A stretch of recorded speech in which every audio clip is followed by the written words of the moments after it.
Додека едни засадуваат, други загадуваат. Таков е заклучокот од сликата што можеше да се види на локацијата кај фабриката за вода, каде што се одвиваше акцијата Ден на дрвото. Просторот што порано беше предвиден за изфрлање градежен шут и земја и по неговото затворање продолжува да екзистира како депонија за комунален отпад. Неодговорното однесување на одделни граѓани придонесува дури и за загрозување на безбедноста во сообраќајот на патот во непосредна близина што води кон планинските населени места. Оваа локација не е единствената на која и покрај забраната се изфрла комунален отпад.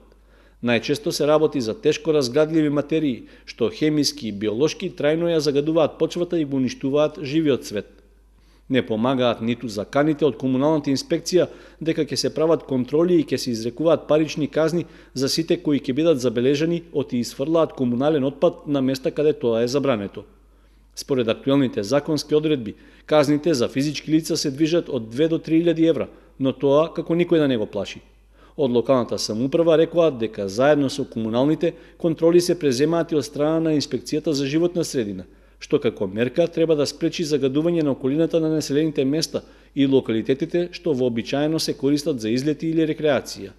Досега ефектот од ова тешко може да се забележи.